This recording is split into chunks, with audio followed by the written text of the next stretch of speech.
Nama saya Qurrata Ayuni dengan NIM 275-159. Saya dari Prodi Pendidikan Kesejahteraan Keluarga, jurusan Ilmu Kesejahteraan Keluarga, Fakultas Pariwisata dan Perhotelan. Di sini saya akan menjelaskan hasil resume materi PPKN yang selama ini saya pelajari, di mana sebagai bentuk dalam memenuhi tugas UTS mata kuliah PPKN. Di materi itu saya akan menjelaskan terdapat 7 materi. Pertama yaitu konsep dan urgensi PKN.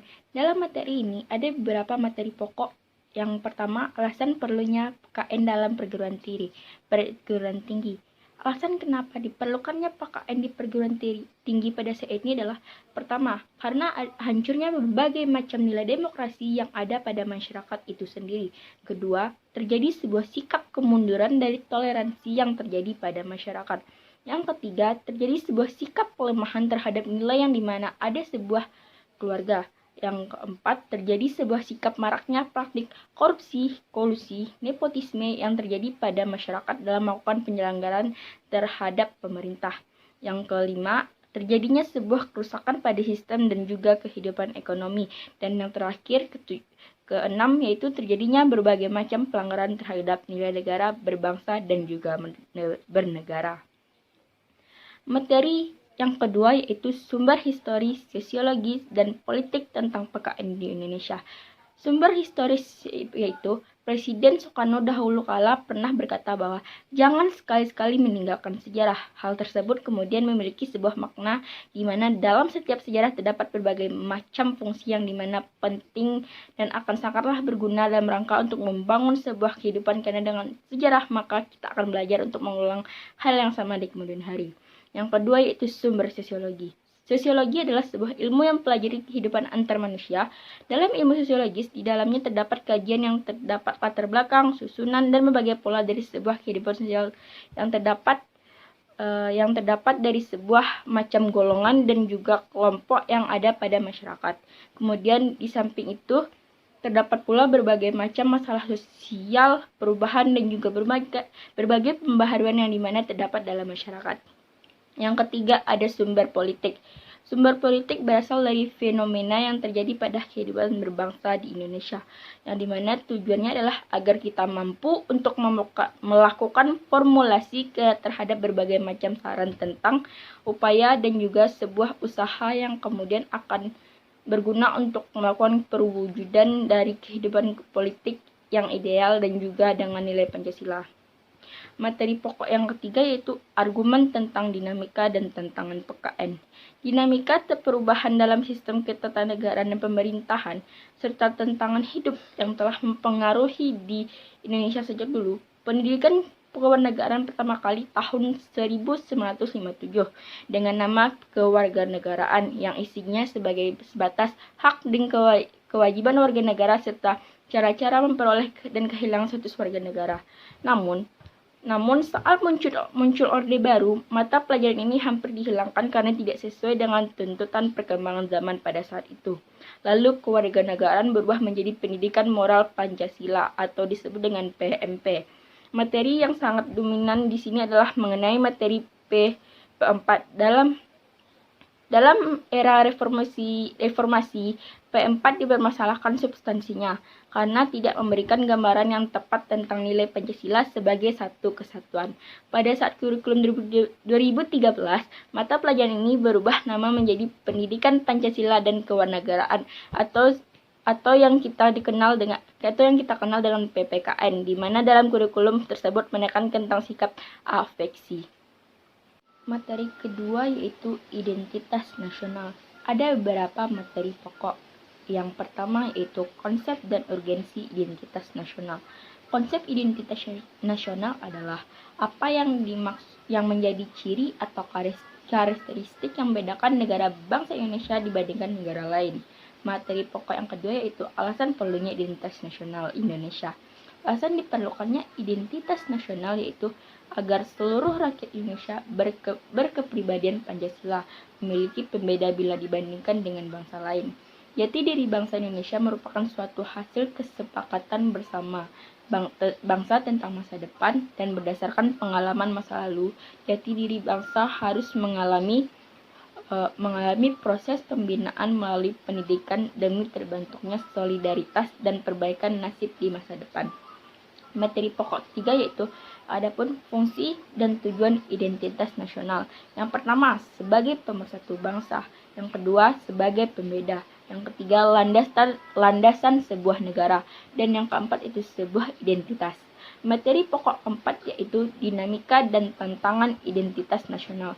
Yang pertama, lunturnya nilai-nilai luhur dalam praktek kehidupan berbangsa dan bernegara. Kedua, nilai Pancasila belum menjadi acuan sikap dan perilaku sehari-hari. Yang ketiga, rasa nasionalisme dan patriotisme yang luntur dan memudar. Yang keempat, lebih menyukai budaya barat yang kurang sesuai diterapkan Indonesia dan berlawanan dengan Pancasila dan Undang-Undang Dasar 1945.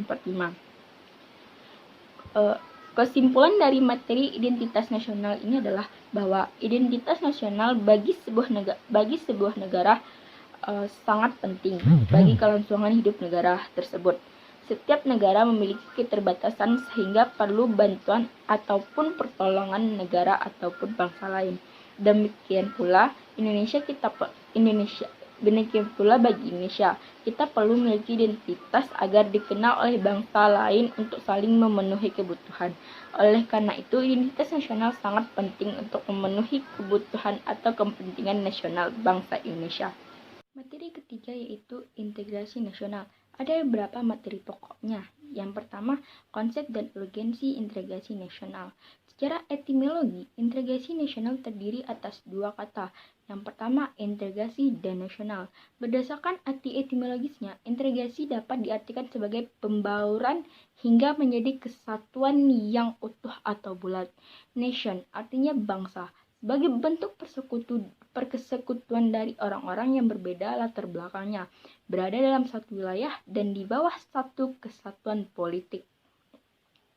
Integrasi nasional adalah bersatunya suatu bangsa yang menempati wilayah tertentu dalam sebuah negara yang berdaulat. Materi pokok yang kedua yaitu alasan perlunya integrasi nasional Indonesia. Integrasi nasional penting untuk diwujudkan dalam kehidupan masyarakat Indonesia, dikarenakan Indonesia merupakan negara yang masih berkembang atau dapat dikatakan negara yang masih mencari jati diri. Selain itu, integrasi nasional sangat penting untuk diwujudkan karena integrasi nasional merupakan suatu cara yang dapat menyatukan berbagai macam perbedaan yang ada di Indonesia. Materi pokok yang ketiga yaitu sumber historis sosiologis politik tentang integrasi nasional. Yang pertama, secara historis, bangsa kita sudah mengalami integrasi sebelum bernegara Indonesia merdeka. Ada 3 model integrasi dalam sejarah perkembangan Indonesia. Yang pertama itu model integrasi Imperium Majapahit, yang kedua model integrasi kolonial, dan yang ketiga itu model integrasi nasional Indonesia. Kedua, secara sosiologi, integritas nasional berkembang dengan adanya proklamasi yang mengubah bangsa yang terjajah menjadi bangsa yang merdeka dan bebas. Proses di antara unsur-unsur yang berbeda sehingga mencapai suatu keserasian fungsi dalam kehidupan masyarakat. Yang ketiga, secara politik, hasrat untuk bersatu sebagai satu kesatuan bangsa terrealisasi melalui konsensus nasional, yaitu Sumpah Pemuda pada tanggal 28 Oktober tahun 1928. Kemauan untuk bersatu disadari oleh para perintis kemerdekaan sehingga bentuk Negara Kesatuan Republik Indonesia merupakan pilihan nyata mereka sebagai suatu perwujudan integrasi nasional. Meningkatkan kesetiaan nasional dengan tidak menghilangkan berbagai macam kebudayaan lokal atau kebijakan atau biasa kita sebut dengan Bhinneka Tunggal Ika. Materi pokok keempat itu esensi dan urgensi integrasi nasional Indonesia. Esensi integrasi nasional adalah munculnya kesadaran dan konsep Bhinneka Tunggal Ika, sehingga urgensinya adalah bahwa integrasi nasional merupakan sebuah kesadaran dan keharusan yang mutlak sebagai salah satu bentuk konsekuensi kita dalam Indonesia. Materi pokok yang kelima yaitu rangkuman integrasi nasional. Integrasi nasional usaha dalam proses persatuan perbedaan yang ada pada suatu negara, sehingga terciptanya keserasian dan keselarasan secara nasional. Materi keempat dan kelima yaitu Konstitusi dan Undang-Undang Dasar 1945. Ada beberapa materi pokok. Yang pertama, konsep urgensi konstitusi dalam kehidupan berbangsa dan bernegara. Konstitusi yaitu seperangkat aturan atau hukum yang berisi ketentuan tentang bagaimana pemerintah diatur dan dijalankan. Oleh karena aturan atau hukum yang terdapat dalam konstitusi itu mengatur hal-hal yang amat mendasar dari suatu negara, maka konstitusi dikatakan pula sebagai hukum dasar yang dijadikan pegangan dalam penyelenggaraan suatu negara. Konstitusi berfungsi untuk membatasi kekuasaan pemerintah sedemikian rupa, sehingga penyelenggaraan kekuasaan tidak bersifat sewenang-wenangnya. Dengan demikian diharapkan hak-hak warga negara akan lebih terlindungi. Materi pokok kedua, alasan perlunya konstitusi dalam kehidupan berbangsa dan bernegara. Setiap negara harus memiliki konstitusi karena konstitusi merupakan tonggak awal terbentuknya suatu negara. Konstitusi menjadi penyelenggaraan bernegara. Oleh karena itu, konstitusi menempati posisi penting dan strategis dalam kehidupan ketatanegaraan suatu negara. Negara konstitusi tidak cukup hanya milik konstitusi, tapi juga negara tersebut harus menganut gagasan tentang konstitusionalisme. Materi pokok ketiga itu sumber historis, sosiologis, politik tentang konstitusi dalam kehidupan berbangsa dan bernegara. Yang A. Sumber historis. Sejarah tentang perjuangan dan penegakan hak-hak dasar manusia sebagai terumus dalam dokumen-dokumen sejarah seperti Magna Carta di Inggris, Bill of Rights and Declaration of Independence dalam sejarah Amerika, dan Declaration des Rights de l'Homme et du Citoyen di Prancis berujung pada penyusunan konstitusi negara. Namun, Inggris merupakan salah satu negara yang tidak mempunyai konstitusi tertulis, melainkan dalam bentuk lembaran-lembaran yang berasal dari zaman dahulu, yang mana berupa adat istiadat atau konstitusi tidak tertulis. Konstitusi negara di satu sisi dimaksudkan untuk membatasi kekuasaan penyelenggaraan negara, dan di sisi lain untuk menjamin hak-hak dasar warga negara. Yang B. Sumber sosiologis. Konstitusi dibuat untuk membatasi kekuasaan pemerintah agar tidak sewenang-wenang, serta menjamin hak-hak warga negara. Menurut Abdul Rakim, kekuasaan secara sosiologis adalah kemampuan untuk mempengaruhi pihak lain agar mengikuti kehendak pemegang kekuasaan, baik dengan sukarela maupun dengan terpaksa. Sedangkan kewenangan adalah kekuasaan yang diformalkan atau secara hukum baik terhadap segolongan orang tertentu maupun terhadap suatu bidang pemerintahan tertentu. Yang C. Secara politik. Sebagai kepala negara, presiden adalah simbol resmi negara Indonesia di dunia dalam menjalin hubungan baik diplomatik, politik, sebagainya. Sebagai kepala pemerintah, presiden dibantu oleh wakil presiden dan menteri-menteri dalam kabinet, memegang kekuasaan eksekutif dan untuk melaksanakan tugas-tugas pemerintah sehari-hari. Materi pokok keempat yaitu argumen tentang dinamika dan tantangan berbangsa dan bernegara. Konstitusi di Indonesia berlaku hingga saat ini adalah Undang-Undang Dasar 1945 yang berlaku mulai 5 Juli tahun 1959 yang merupakan konstitusi tertulis. Konstitusi Indonesia mengalami beberapa kali perubahan dan perkembangan, yaitu pertama, UUD tahun 1945 yang berlaku selama 4 tahun, 18 Agustus 1945 sampai 27 Desember 1949.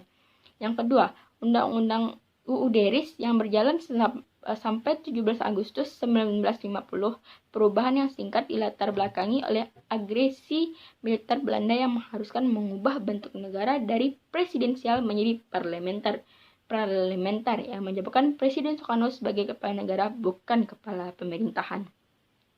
Materi kelima, esensi dan urgensi konstitusi dalam kehidupan berbangsa dan bernegara. Setiap konstitusi memiliki beberapa peran.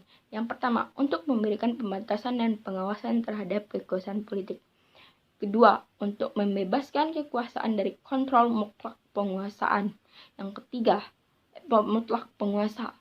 Ketiga, untuk membatasi kesewenang-wenangan tindakan pemerintah untuk menjamin hak-hak yang diperintah dan merumuskan pelaksanaan kekuasaan yang berdaulat. Yang keempat, konstitusi bertujuan untuk mengatur organisasi negara dan susunan pemerintah. Konstitusi menjadi ukuran bagi kehidupan berbangsa dan bernegara. Materi ke-6 itu rangkuman tentang konstitusi dan UUD 1945. Undang-Undang Dasar merupakan kumpulan yang pertama, kumpulan kaidah yang memberikan pembatasan-pembatasan kekuasaan pada para penguasa. Yang kedua, dokumen tentang pembagian tugas dan sekaligus petugasnya di suatu politik. Dan ketiga, suatu deskripsi lembaga-lembaga negara. Materi ke-6 dan ke-7 yaitu harmoni kewajiban hak negara dan warga negara dalam berdemokrasi. Materi pokok yang pertama yaitu konsep dan urgensi harmoni kewajiban dan hak negara dan warga negara. Kewajiban dan hak warga negara kewajiban dan hak negara beserta warga negara. A. Negara. Negara memiliki hak, yaitu negara berhak untuk dipatuhi secara ditaati berupa aturan yang telah ditetapkan pemerintah dan sesuai hukum yang berlaku. Negara berhak dibela oleh warga negara dalam keadaan apapun. Negara menguasai bumi, air, serta kekayaan terkandung di dalam untuk digunakan sebesar-besarnya untuk memenuhi kepentingan rakyat Indonesia. 2. Sedangkan kewajiban dimiliki negara itu kewajiban untuk menyejahterakan rakyatnya, menjamin terselenggaranya keadilan dan dalam hukum pemerintah, menjamin hak asasi manusia, menjamin kebebasan beragama, memberikan jaminan perlindungan sosial bagi rakyatnya, menjamin terselenggaranya pendidikan nasional dan kesehatan bagi rakyat, menjamin pekerjaan dan penghidupan yang layak bagi warga negaranya, menjamin kebebasan berpendapat, berkumpul dan berserikat bagi rakyat, dan mengembangkan kebudayaan nasional. B. Warga negara. Hak warga negara yang tercantum dalam Undang-Undang tahun 1945 adalah sebagai berikut. Pertama, Pasal 27 ayat 2, hak atas pekerjaan dan penghidupan layak bagi kemanusiaan. Yang kedua, Pasal 27 ayat 3, hak untuk ikut serta dalam upaya pembelaan negara. Yang ketiga, Pasal 29 ayat 2, hak untuk memeluk agamanya masing-masing dan beribadah menurut agamanya dengan kepercayaannya. Yang keempat, Pasal 30 ayat 1, hak ikut serta dalam usaha pertahanan dan keamanan negara. Kewajiban warga negara tercantum dalam Undang-Undang Dasar tahun 1945 adalah sebagai berikut. Pertama, Pasal 27 ayat 1 yaitu wajib menjunjung hukum dan pemerintahan dengan asas persamaan kedudukan dengan tidak ada kecualinya. Yang kedua, Pasal 27 ayat 3 yaitu wajib ikut serta dalam upaya pembelaan negara. Yang ketiga, Pasal 28 ayat 1, 28J ayat 1 yaitu wajib menghormati hak asasi manusia orang lain dalam tertib kehidupan masyarakat, berbangsa, dan bernegara. Dan keempat, Pasal 28J ayat 2 itu wajib tunduk kepada pembatasan yang ditetapkan dengan undang-undang dengan masuk menjamin pengakuan tentang penghormatan atas hak kebebasan orang lain. Materi pokok kedua itu sumber historis, sosiologis, politik tentang harmoni kewajiban dan hak negara dan warga negara. Pertama, sumber historis. Secara historis, perjuangan menegakkan hak asasi manusia terjadi di dunia barat, yaitu Eropa, adalah John Locke, seorang filsuf Inggris pada abad ke-17 yang pertama kali merumuskan adanya hak alamiah atau natural rights yang melekat pada setiap diri manusia, yaitu hak atas hidup, hak atas kebebasan, dan hak atas milik. Coba Anda Yang kedua itu sumber sosiologi. Akhir-akhir ini menyaksikan berbagai gejolak dalam masyarakat yang sangat memprihatinkan, yakni munculnya karakter buruk yang ditandai kondisi kehidupan sosial budaya yang berubah sedemikian drastis dan fantastis. Bangsa yang sebelumnya dikenal penyabar, ramah, penuh sopan santun, dan pandai bahasa basi menjadi pemarah, suka mencaci maki, pendendam, perang antar kampung dan suku dengan tingkat kekejaman yang sangat biadab.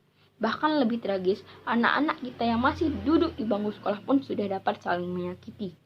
3. Sumber politik. Sumber politik yang mendasari dinamika kewajiban dan hak negara dan warga negara Indonesia adalah proses dan hasil perubahan Undang-Undang tahun 1945 yang terjadi pada era reformasi. Pada awal era reformasi pertengahan 1998, muncul berbagai tuntutan reformasi di masyarakat. Tuntutan tersebut komponen bangsa terutama oleh mahasiswa dan pemuda. Materi pokok ketiga itu rangkuman tentang harmoni, kewajiban, dan hak negara dan warga negara. Hak adalah kuasa untuk menerima atau melakukan suatu yang semestinya diterima atau dilakukan melalui oleh pihak tertentu dan tidak dapat oleh pihak lain manapun, juga pada prinsipnya dapat dituntun secara paksa olehnya. Wajib adalah beban untuk memberikan sesuatu yang semestinya dibiarkan atau diberikan melalui oleh pihak tertentu, tidak dapat oleh pihak lain manapun, yang pada prinsipnya dapat dituntun secara paksa oleh yang berkepentingan. Selanjutnya, contoh-contoh praktik kewarganegaraan. Pertama, persatuan dan kesatuan. Contohnya berlaku berteman, menghormati teman yang berbeda suku dan bangsa agama. Dampaknya itu terjalin persatuan dan kesatuan yang kuat. Solusinya itu mempererat hubungan persatuan dan kesatuan dengan pentas seni dari bermacam suku bangsa di kampung. Yang kedua, toleransi. Perilaku tidak memilih-milih dalam berteman. Dampaknya kita memiliki banyak teman. Solusinya mempererat pertemanan di masyarakat, sekolah, dan lingkungan dan sekitarnya. Yang ketiga, gotong royong. Perilakunya yaitu kerja bakti di kampung untuk membersihkan lingkungan. Dampaknya kampung menjadi bersih dan terawat. Solusinya itu kerja bakti di kampung dilakukan setiap bulan sekali atau bisa setiap minggu sekali. Yang 4, rela berkorban. Perilakunya itu rela berkorban untuk kepentingan bangsa dan negara. Dampaknya bangsa dan negara menjadi lebih maju. Solusinya belajar lebih rajin agar bisa berbakti kepada bangsa dan negara. Yang kelima yaitu terakhir, kooperasi. Perilakunya yaitu membuat kooperasi sekolah. Dampaknya belajar kerjasama dalam bidang ekonomi. Solusi membuat kantin di sekolah.